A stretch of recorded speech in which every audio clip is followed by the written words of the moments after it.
Hey everybody, welcome back to Fireside Bears YouTube. Make sure you subscribe if you haven't already.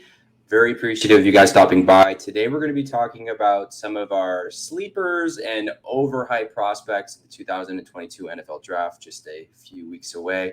How's it going? I'm your host, Max Smith. Next to me is Joseph Herf, uh, our usual guy who stays out today. He's taking the day off. You can catch Joseph on our podcast over at Fireside Bears on the anywhere you get podcasts. And of course, you can follow him on Twitter. It is out there. You can follow me on Twitter. You can also subscribe for more of I New State. But how's it going, Joe? Good, man. How are you? Doing pretty good. Draft is just around the corner. Are you excited? Are you looking forward to it? What's kind of how are you feeling about it? Yeah, man. I'm really excited to see a new GM in place, seeing how he's going to approach this draft compared to Pace. And I think that we could have a lot of trade backs, a lot of picks. That could be a lot of fun. So I think this draft is going to be kind of defining for what we'll see in the future with Ryan Poles and what they'll be targeting for future drafts. Yeah, I think there's a lot of intrigue around what we can see in a few weeks here. I think if anything's going to happen in regards to the trade realm, it's going to happen on the day of. There's a good amount of teams, specifically Philadelphia, who may have one too many picks in that first round that they may be looking to trade down. And there's a team that may have one too many picks in the second round, our lovely Chicago Bears. So would be super stunned to see you trade up into the first to grab one of these big name guys. But speaking of guys, it's exactly who we're going to talk about today. So we're going to start off first with a sleeper. Throw me a name that you've been watching that maybe a lot of other guys aren't, that you'd like to see wear a Bears uniform next season. Yeah, the first one I'll talk about, he's been dropping down draft boards after his very, very poor combine showing. That's David Bell. So he has been very productive all 3 years he's been at Purdue. He had an outstanding freshman season, 1,000 yards, 7 touchdowns as a true freshman. That's incredible alone by itself. He followed up that season with a shortened season. I can't remember if it was injury related or COVID related, but they played in 6 games and still averaged 100 yards a game and had 8 touchdowns in 6 games. So dude's a threat. And again, he had an absolutely horrendous combine, but if he would have ran like say 4.4 or 4.5 instead of his 4.6, whatever, 4.6 like mid, he probably would be talked about as a first round pick. The dude had a total almost 3,000 yards in 3 years in college and didn't even play full seasons. So touchdown machine as well. Anytime he touches the ball, he's a threat. He might not be, again, the fastest guy according to his combine numbers, but when he has the ball, he is very hard to tackle and he's very good in the open space. So he's now dropping into like the third round of mock drafts. And if the Bears, decide to go offensive line with their first 2 picks, or offensive line corner, and grab Bell as your third round pick, I would absolutely be ecstatic because I wanted him in the second round when he was already dropping in the second with how like shaky this wide receiver class is in terms of we have no idea who the top guys are. So if he drops the third, absolutely, I'd be ecstatic with the upside of him and Mooney together. It'd just be a dynamic duo. Yeah, there's a ton of Bears fans who are super high in David Bell. Obviously, they probably watched him on most Saturdays. They're Big Ten fans, which a lot of Bears fans are. So there's no question as to why he's on so many Bears fans' radars. He might be one of the only, I guess I would say, franchises' radars or fan bases' radars, just because, again, of that a convenience factor, I guess. David Bell is, like you said, been falling down the boards a lot lately. You completely summarized it perfectly there on why. There's just a lot of question marks there around his ability to play on the outside, right? Specifically, where would he line up? But again, there's a lot of raw talent. He's one of those guys that has a lot of question marks, but has a really high ceiling that you just hope would be in a situation, ideally with Tyke Tolbert able to really unlock that like he has with other young, high risk, high reward type of talent there. But if you take him in the third or the fourth, if he slides that far, that's not really as much as a risk as it is a pure reward. But that's definitely one to keep an eye on. I'm going to stay with the offense, and I'm going to stay with guys who catch the ball. I'm going to talk about Coastal Carolina's Isaiah Likely. This is a guy who a year ago we were talking about as one of, if not the best tight end in college football. His slide has been really stunning to the point where now he's third or fourth in a lot of draft big boards. And I've still yet to find a real reason why He didn't really perform at the combine. He showed up and he did a vertical and then he left. He didn't participate in the 40. He didn't participate in any other drills, but he has been participating specifically in visits in his pro day, and he's been meeting with teams. His tape speaks for itself. This guy is ridiculous athlete. For a little bit of context, I'll just give you some of the insider scoop. I just happened to be at the best bowl game every year ever, which is in Orlando, Florida, called the Cure Bowl. You may not have heard about it until this year, just now. But the NIU Huskies took on the Coastal Carolina. I think they're the Gamecocks. I don't even know. No, the Chanticleers. My bad. They're the Chanticleer. How could I get that wrong? I'm so sorry. But they're a giant chicken. So it was. I was sitting in the Coastal Carolina side because, as one does, I couldn't get to the NIU side. My seats were on the Coastal Carolina side. I don't know how. I got the tickets for free, so I wasn't going to complain about it. But every single person I was sitting around was just complaining that Isaiah wasn't getting the ball. And sure enough, I happened to be sitting next to members of Isaiah Likely's family. And they're wonderful folks. They probably don't know who I am. I'm not even sure if they actually were his family. I just took that, for surface level. But all I have to say is every single person on that sideline was 100% committed into that guy. And the second he touched the ball, he made things happen. And if you've seen Coastal Carolina throughout their, kind of magical run 2 years ago in the COVID season, as well as some games last season, every time Isaiah gets the ball, he makes a play. This guy is one of, if not the most versatile tight end prospects we've seen in the NFL draft. He honestly, he could perform day one impact like Kyle Pitts does. The guys, they're very similar, except guess what? Isaiah's likely is a little more built. He's a little bigger body. He's going to be able to run over more guys. He has that, breakneck first step speed. The only downside for him is a lack of extended route running, is that he's not the greatest route runner, but his hands are there. His size is there. His speed is there. His vertical is there. The raw talent's there, and the ceiling's there too. So not that the Bears need a tight end, but anybody would be happy, I feel, in this point for Isaiah Likely to fall on their lap. And don't be surprised if you see him taken up in the second, especially as his momentum starts to grow here, now that other teams such as the Bengals and the Panthers have confirmed in meeting with him already. Yeah, I think what happens to a lot of players when they don't do everything at the combine and don't wow people with like a crazy 40 is they start to slide. Like you said, I really don't understand why he's not being talked about as the top tight end. I mean, this dude had 12 touchdowns as a tight end in college. That's rare. Most tight ends in college, will be lucky to get 400 to 500 yards and a few touchdowns, unless you're the crazy Kyle Pitts. He, like you said, he can be the next, like, you tight end's kind of an open phrase, but like that split out wide receiver tight end who's just a big body that can beat anybody in any facet of the game with his speed, size, strength. He's going to be a very good tight end for years. And I like to use NFL.com to kind of, read through what other scouts think. And they made a really good comp to him. Their comp to him is Delaney Walker. I think he could have a long-term career like Walker. And I think his floor is above whatever Walker's floor ever was. I think he's going to be a very good tight end for many years to come. And I don't get his slide either. It really makes no sense to me. All right, cool. So those are two sleepers real quick. And no, you're completely right. Is again, it's just, it gets frustrating sometimes because you're like, am I crazy? Is no one else seeing just how good this guy is? And it's because, well, he's not trending on Twitter, right? So, and in some cases, this is good for these guys because that means that, while all of the other noises on some of these other guys, teams are secretly meeting with them and going, yeah, no, we're going to take you pretty high. So just chillax, don't worry about it. So that might play into his favor. But let's hop over into some overhyped real quick, and then we'll go back to sleepers for the viewers. Now you understand a little bit of this format. Hope it gets clear for you. But shoot me one of these overhyped guys that you think is just getting too much attention that, maybe a dud, may not, but just it shouldn't be going where they're going in the mock drafts as of the moment. Yeah, so this is going to get a lot of hate because a lot of Bears fans love this wide receiver, but George Pickens is getting a little overhyped for me. I know a lot of fans want him taken with 39th overall with our first pick. I see the upside. I don't think you should be taking your first pick of the draft without a trade back as a guy who, in my opinion, doesn't really have a safe floor.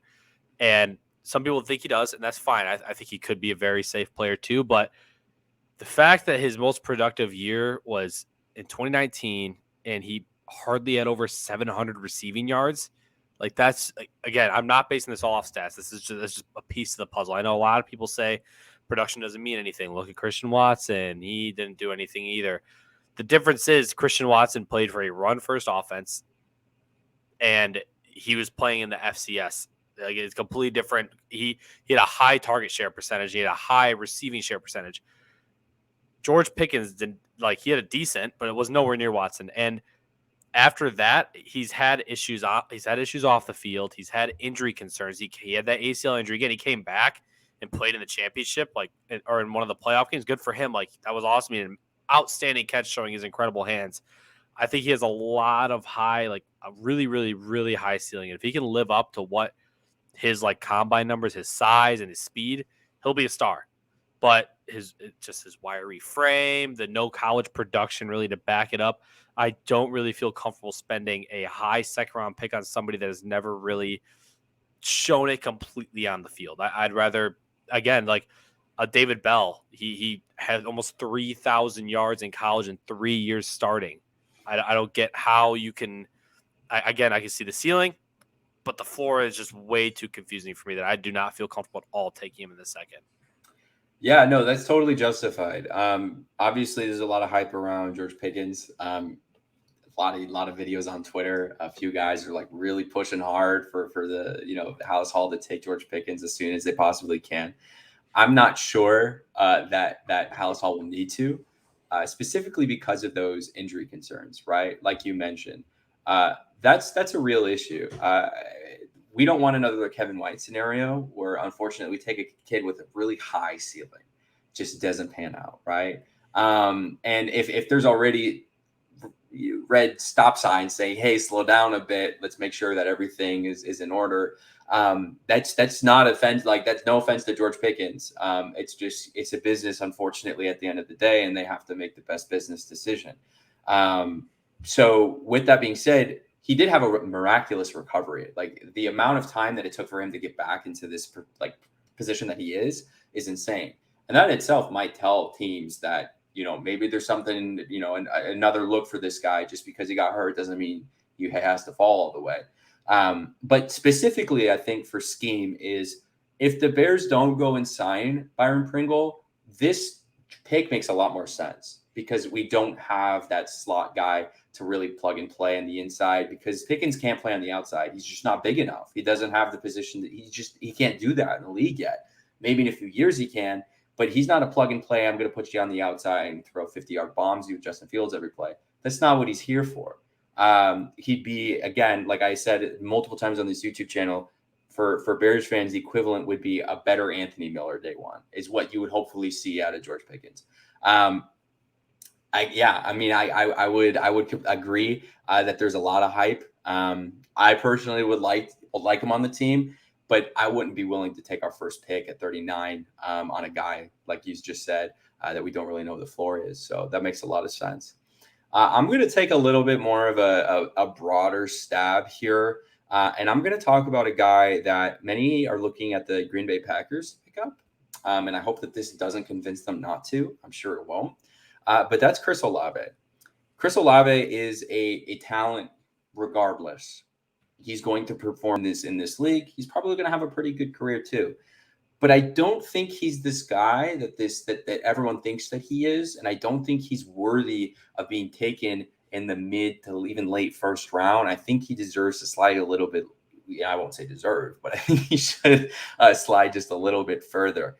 Olave, just if you watch the tape and you watch his route running and you watch his presence on the field, a lot of the time he's caught watching the game rather than playing.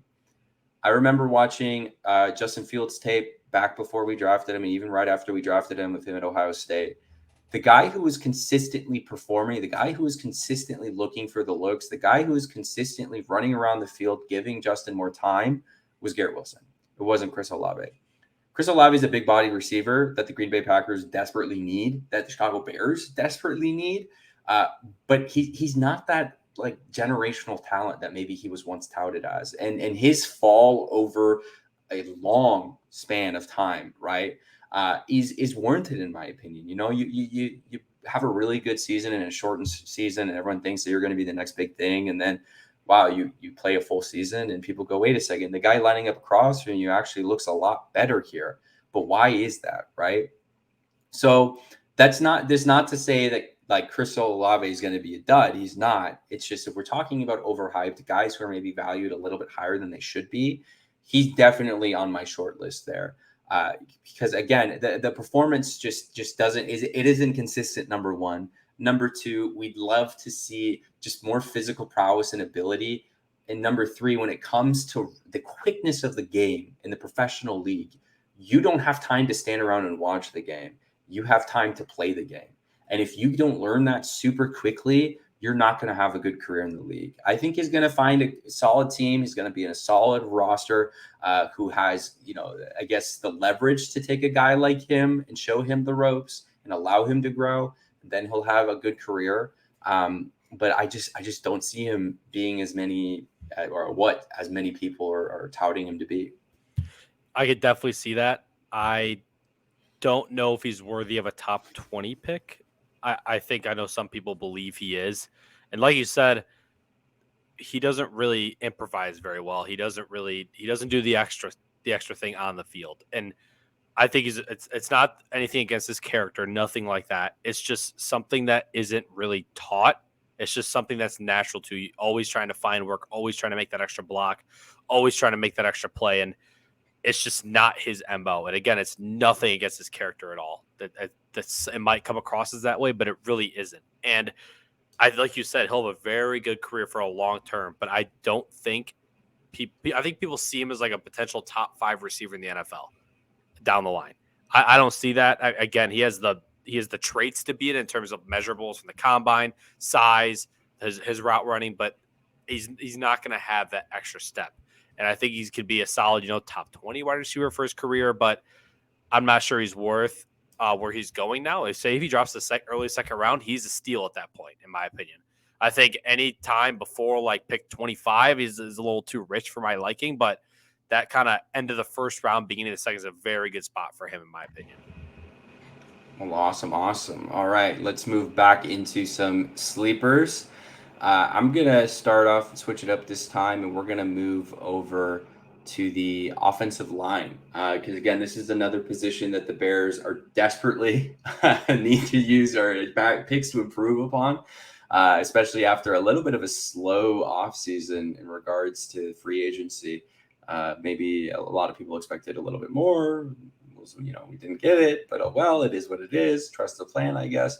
But a guy that we talked about on the show, Shade and I, for a while now, is one of these guys that I think is going to be available day 3 that will, one, fit into the system perfectly. He's a hard-hitting, hard-nosed guy who just doesn't take any excuses. He doesn't take any BS, and he doesn't have a problem throwing you to the ground, which is what Ryan Poles told us he wants his offensive line to be. Well, what it looks like is a different story, but these are the type of player archetypes that we're looking for. And 2, should compete in a mini camp and in OTAs in full practice for a position. This guy is Dylan Parnum out of Memphis.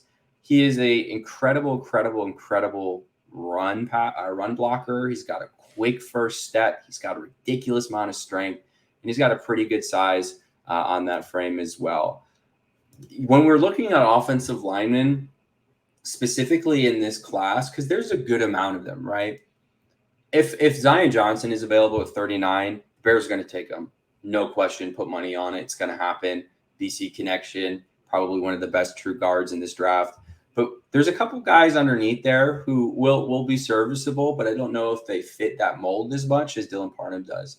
And this is a guy who, I can't say enough good things about what he's been able to do at Memphis. And again, if you look at the Bears draft history, there's a lot of emphasis on these guys at smaller Southern schools, specifically Memphis. There's a couple of Bears in the past couple of years that have come from Memphis, but once again, I just, Dylan Parnum is definitely a name to watch. I think he's a little undervalued. I think probably, I don't know, at least personally, I've seen his name start rising a bit over the past couple of weeks. But 2 weeks from now, it's day 3. We've taken one guard already. Don't be surprised if we take Dylan Parnum. He might fall, I don't know, probably the 5th. Could very well happen. It just depends on what happens in regards to trades or anything that could occur. But definitely add him to your list if you haven't already. Yeah, I'm a huge fan of Dylan Parham. It is hard for me not, when I do a mock draft, it's hard for me not to take him in the third because I know that's reaching for him, but I see his value as a second/third round prospect. I mean, I think he's a day one starter. I think you bring in a veteran to compete with him at guard, but man, if you get him day 3 and bring in like I don't know, like maybe like an Alex Barrs type of player to compete with him for right guard, he's gonna beat him out and he's gonna be the starter. And I love his value. Again, like you said, he's mean and nasty. He's exactly what they're looking for in terms of an offensive lineman. He's got years of starting under his belt. He's got the experience. I'm a big fan of him too. Huge fan. All right, go ahead. Throw me another one of your guys. Yeah, so I'll change the side of the ball. We've done a lot of offense, so I'll move to defensive side of the ball. My guy for corner is Zion McCullum. So he is a guy that has everything you want in a corner in terms of traits. He's 6'2". He's got the size. He runs a 4.3 40, and he absolutely just creates turnovers when he plays the game. He created 19 turnovers in his college career, 13 of them being interceptions, I believe, if I remember correctly. And he just has the instincts to just get to the ball. He finds a way to get the ball out with a forced fumble or an interception.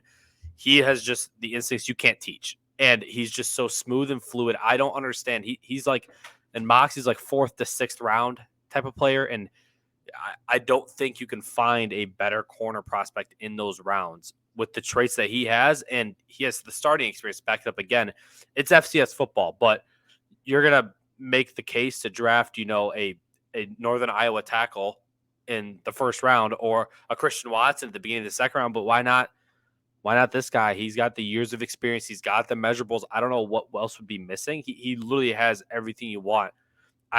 He could even be a day one starter, I believe. I think he needs to, catch up to the speed of the NFL, get to, practice against these Darnell Mooney and possibly a George Pickens if you draft him too.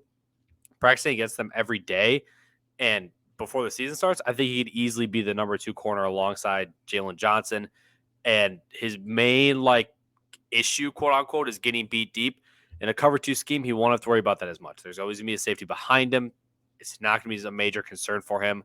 I think he has a very good upside to either be a high level corner or even possibly safety with his size too, and just be one of those deep guys who just drops. So he has special teams experience. He's been a gunner on punt returns. He's been on kick returns too. I think he's going to provide instant value no matter where he is on this team. Yeah, this is a guy who popped up on a lot of people's radars because of his ridiculous showing at the combine. I think he had the best overall performance out of all of the cornerbacks there. Just put up insane numbers, right? And when you're an FCS guy who is on nobody's boards, the combine is a place to finally put yourself on some of those boards, right? And that's exactly what he did. The numbers in his season speak for himself. This is a good year for FCS in regards to making it to the professional league. There's a ton of talent there that has been overlooked. It's nice that it's finally kind of being, I guess, realized on the professional stage. And you're right. This isn't a guy who's going to plug and play. He's not going to be a 3rd or 4th. He's probably going to go later. He's not going to be able to put out performance like Jalen Johnson did game 1, game-winning passing or deflection. That's probably not what you're going to get out of him. But you're going to get year or 2 to maybe multiple good years of special team experience, like you just said, and a guy who's able to substitute in and out and able to make impacts. And maybe eventually, depending on whatever this team, I don't know, filters out through cornerback rooms, if you make trades, etc. If we use the Bears, for example, you could easily see him starting towards the end of the season or maybe in the next season. He's kind of like a Deion Bush guy where he's just going to be able to play wherever you want him, or DeAndre Houston Carson where he's going to perform if you put him in the game. So yeah, this is definitely a good guy to keep an eye on in the later rounds. And again, I don't think the Bears are really going to look at cornerback until the later rounds, unless there's an individual by the name of Roger McCreary available in the second. If not, they're probably going to pass on that position towards the late. And I wouldn't be surprised if this guy comes off the board, because his takeaway ability, like you mentioned, is exactly what Eberflus looks for at the position specific. He's looking for cornerbacks who are willing to put their body on the line and get that ball out of the hands of wide receivers, and undercut routes and stuff. So that's a huge plus for him if he's looking for a spot on a franchise in Chicago. He happened to have a good time for a good head coach to do that. But that's definitely a good one that's not on a lot of people's radars, by the way, folks. So if you just learned who this guy is, you could thank Joe for that. But all right, we're going to move over into our last overhyped here. And then I think we should be good for today. Of course, you can always get more content on Fireside Bears and Empire Sports Media, as well as us on Twitter and the podcast if you're really wanting more. But I'm going to end today with a little bit of a hot take again, and this is one of the more highly touted offensive linemen, and that's Kenyan Green out of Texas A&M. I just haven't seen enough for this guy in the positive light for me to go, yeah, this is definitely one of the best offensive linemen overall in this draft. Number one, there's a lot of concern about whether or not he should play the tackle. He's a little undersized for an offensive tackle. He's 6'4", 300 some odd pounds, and he's supposed to be a day one tackle in the NFL. That's not going to happen. He'd be one of the more undersized tackles in this league, and I just don't think he has the ability to play that position well enough. But he's still listed as a tackle, and teams are scouting him as a tackle. So that in itself tells me that something's not right there. But two is, if he is a tackle, how is he going to keep up with just the next level speed we're looking at in the professional football? Like, it's not going to happen.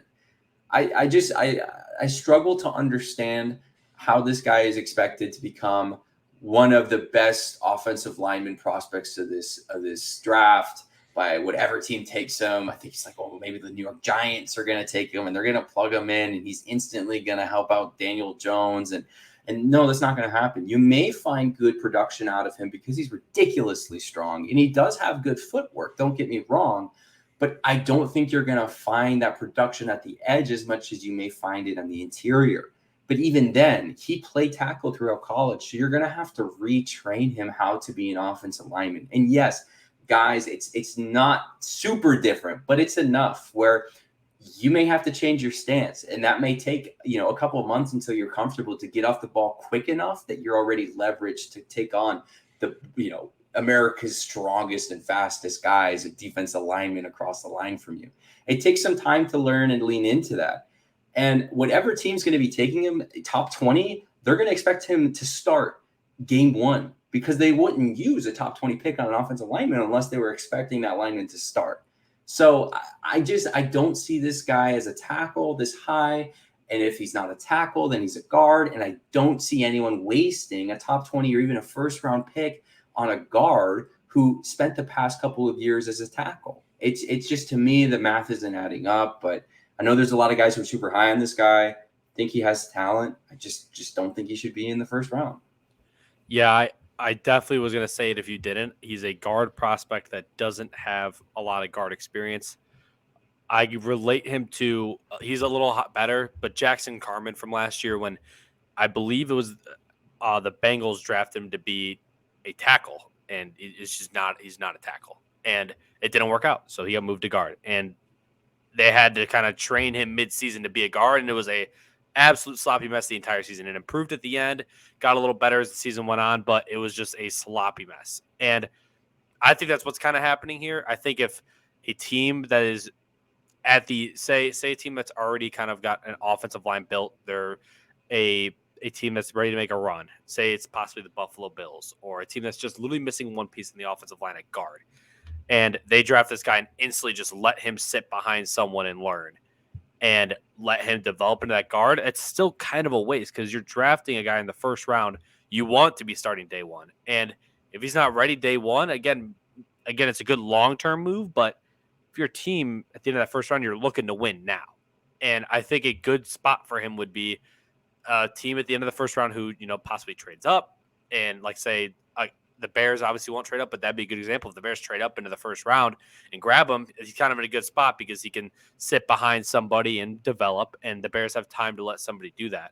Or if a team trades back in the first round, that is, a lower level team, they can trade back a little bit and settle with him. So I agree. I think the spot he's at a little too rich for my liking. I think he's an early second round pick, but I think he could be a very good guard for the future.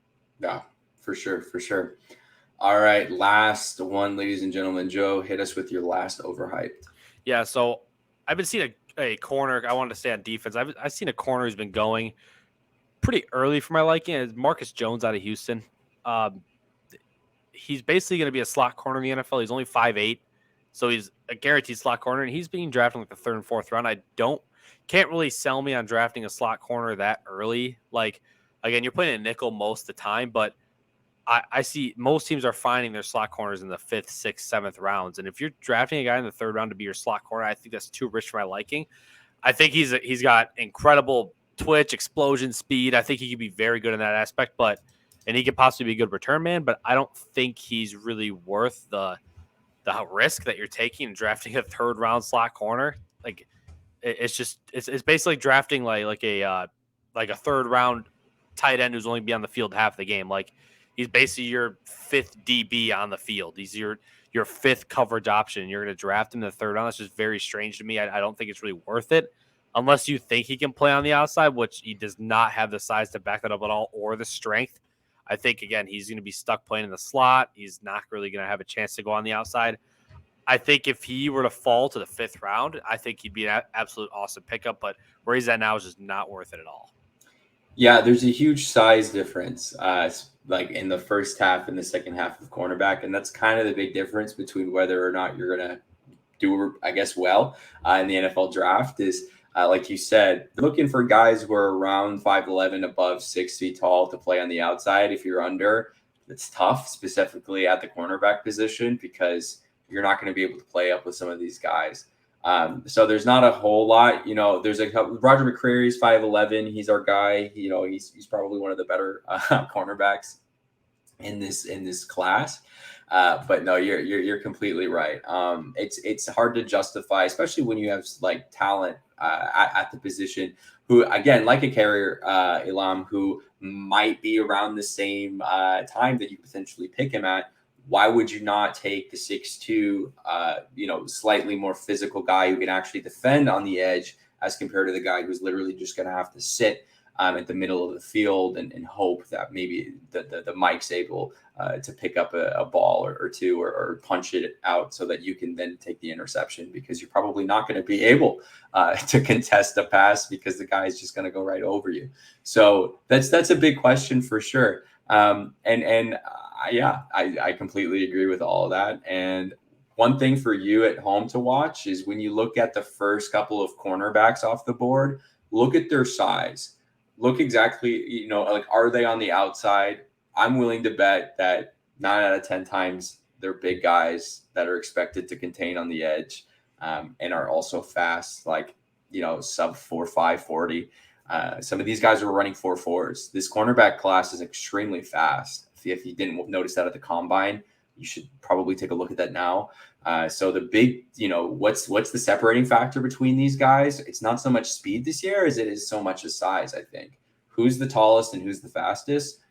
It's probably who's going to be taken first. Definitely agree. All right. Well, there you have it, folks. Those are just some sleepers and some overrated guys we're looking at in this draft here in a few weeks. Let us know who your sleepers, or I don't know if say overrated or just players you don't like that you hope the Bears don't take, in the comments below. Make sure you tweet at us on Twitter whether or not you agreed with any of these takes. Again, we always love learning from you. We hope you're able to learn a bit from us. Thank you guys so much for staying tuned. Make sure you subscribe and hit the notification bell for more. Some more weekly content's going to come out here pretty soon as the off season starts to ramp up again. We say we'll be back. Joe, thank you so much for stepping in. And again, make sure you guys go to the Fireside Bears podcast, where Joe is a weekly, as well as we say it, and Sam.